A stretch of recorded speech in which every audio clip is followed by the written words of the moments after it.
За сайн байцгаана уу? Улсын 2 дугаар төвийн эмнэлгийн нүд судлалын засгийн эмч Бачаргал байна. За хүн амын насжилт нэмэгдэх бүсэнтэй холбоотой болон цаг уурын дэлхийн цаг уурын уур амьсгалын өөрчлөлт, эдийн засгийн ачаалал, дарамт зэрэг олон хүчин зүйлээс үүдэлтэй нийгмийн эдийн засгийн хурцтай хөгжлийн үр дүнд хараа нөлөөлөх харааны буурал, сохрол, сул харааны тархалт дэлхийн нийтэд болон Монгол орнд бол тархалт нь бол нэмэгдэж байна. Үүний нэг тод жишээ бол Монгол улсад Монгол улсын хүн амын насжилтын ерөнхий дүр зураглалаар аваад үзэх юм бол манай улс орн бол 2050 он гэхэд 5 сая хүн амд хүрэхээр ийм төлөвлөлт урьдчилсан судалгаа гараад байдаг. Энэтэй зэрэгцээд хараа болон харааны насжилтад агсан харааны олон төрлийн эмгэгүүд энэ дотроос болрын бүдэгшил бол голлох байр суурийг эзэлж байна. Тэгээд болрын бүдэгшил гэж буюу болроос бусалгаасан хараа модал гэж юу юм бэ гэхээр нүдэн дотор байгаа нүдний болор буюу тунгалаг хэсэг нь тунгалаг чанараа алдаж хараа буурахыг хэлж байгаамаа. Энэ болрын бүдэгшил үүсгэх үндсэн шалтгаан бол насжилт хэдий боловч хүн болгоно нас дагаж бие организмд хэдийгээр өөрчлөлт гарч байгаа ч гэсэн бүх хүний хараа болрон цайхгүй тодорхой хүчин зүйл тамхиталд орчны нөлөө, дижитал хэрэгслийн замбрааг өөрөгцөө зэрэг шалтгаанууд бол голлох байр суурийг эзэлж байгаа учраас та бүхэн болрын бүдэгшлээс насны насжилтаас хамааралтай гол биш түүнээс өөрчлөн сэргийлж зайлсхийж болно шүү гэдэг дээр л онцгой анхаарах нь чухал байна.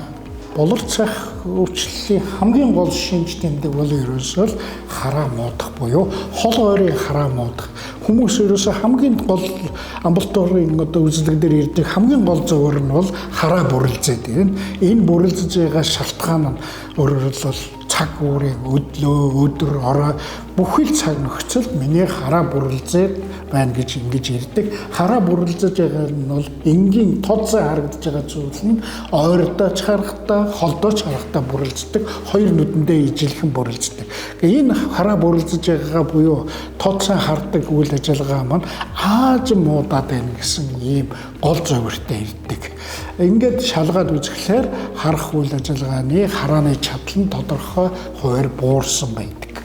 За болор цах өвчлөлийн тухай нэгдүгээрт хамгийн түрүүн бол орон нутагт манай орны нүдний нүд судлалын тусламж үйлчилгээ, хараа зам тусламж үйлчилгээний хамгийн анхны шатлал болох аймаг орон нутаг дүүргийн нүдний эмчтэй холын хараагаа шалгуулах асуудал их чухал байдаг. Гэхдээ холын харааныхаа чадлыг үнэхээр муудаж байна уу, тодсан харахад үнэхээр бэрхшээлтэй байна уу гэдгийг шалгахад өөрөө шалгаж үзэх нь хамгийн энгийн бөгөөд хамгийн хялбар арга байдаг. Үүний тулд та бүхэн тодорхой нэгэн зайд байгаа ханын зураг, календарын цаг болон тодорхой дүрсийг хоёр нүдээ ээлжлээд харахтаа гарынхаа алгаар ингээд нүдэн дээрээ халахвч хийгээд халахвч хийхдээ нүдэн дээрээ дарахгүй хоёрдугаарт нь нүдээ анихгүйгээр ингээд шалгаад үзэн хоёр нүдээ ээлжлээд үзэхэд хоёр нүдний хараа хоёр өөр байдалтай юм уу эсвэл аль нэг талынх нь нүдний хараа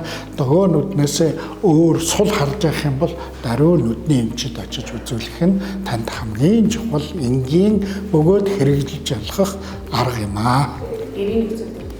Өөрөөр гэртээч, ажил дээрээч тодорхой нэг зав зайндаа өөрийнхөө холын хараагаа шалгаад үзээд энэний дараа мэрэгжлийн нүдний эмчид очих нь их чухал байдаг. Яагаад тэгэхээр манай орн бол өргөн муудам нутагт бид нар тархаж сууршдаг тусламж үйлчилгээний тодорхой онцлог байдалтай байдаг учраас танд би хамгийн энгийн аргыг зөвлөж байна.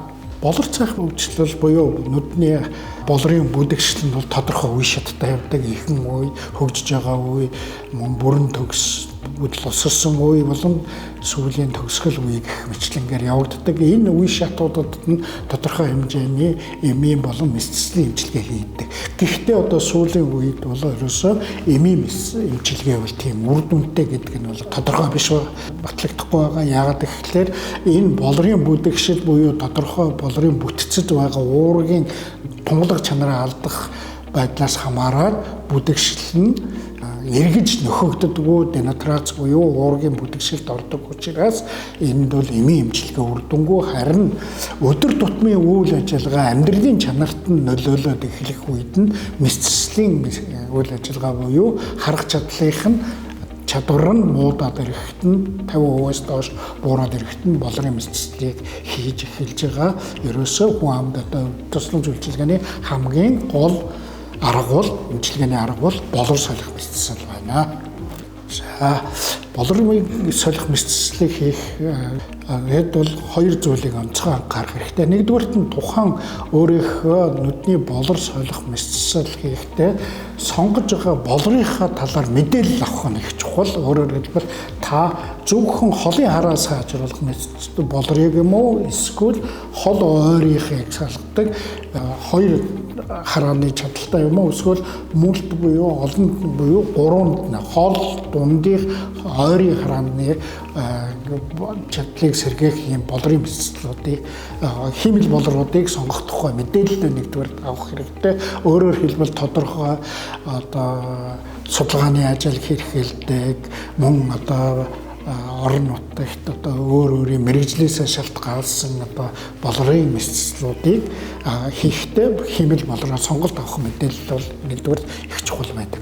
За хоёрдугаарт нь хүн амын дунд хамгийн их өргөн одоо амбулаторийн эмч биднээс асуудаг нэг чухал зүйл бол би хизээ болор мэдцэл хийх вэ гэдэг асуудал яригддаг. Энэ бол ерөөсөө цаг хугацааг хүн болгонд хүн болгоны болрын бүдэгшлийн хэмжээ, хоёр нүдний болрын бүдэгшлийн хэмжээ буюу харах чадлынх нь тухайн хүний амьдралын чанарынх нь алдагдлаас шалтгаалдаг учраас хувь хүн болгоныг нүдний эмчийн, нарийн мэрэгжлийн эмчийн хяналтын доор болроо солино гэдгийг л хоёрдугаарт нь онцгой анхаарах нь чухал байдаг. Энэ их чухал асуулт байна. Яг тэгэхээр манай орны нүдний тусламж үйлчилгээ бол хоёрдугаар шатлал буюу орон дүүрэг аймгийн төвүүд дээр одоо нүд нүдний эмч байгаа. Сум өрхийн эмнэлгийн төвшөнд болохоор сум өрхийн эмнэлгийн эмч нарын хяналтанд хийгддэг. Тэд маань ерөнхий мэрэгжил буюу өөрөөр хэлбэл амын тусламж үйлчилгээний стандартад заагдсан ерөнхий стандартын дагуу тусламж үйлчилгээ үзүүлдэг. Энэ мэдцлийн дараах хяналтыг хийхдээ улаах мэдцлийн дараах ойрын богино хугацаанд улаах, нулимс гоожих зэрэгтэй өөр гарах юм бол орон нутагт байгаа мэдцэл хийгдсэн хүчнүүд маань яаралтай сум өрхийнхээ эмчид хандах нь чухал. Энэний үр дүнд сум өрхийн эмч нар маань телемедицин болон бусад одоо бодит зургуудыг аваад одоо нарийн мэрэгжлийн эмч рүүгээ зөвлөгөө авч цаг алдахгүй тусламж үйлчилгээний менежийг хийх нь их чухал байдаг. За сум аймгийн төв болон өрхийн эмнэлэг болон төвлөрсөн суурин газруудад нүдний эмчтэй газар бол нарийн мэрэгжлийн эмчдэрээ шууд хандаж хагалгааны дараах ямар нэгэн өрөвсөл болон эмийн гаж нөлөө зэрэг үйлдэл гарах юм бол яралтай арга хэмжээ авах нь чухал байдаг.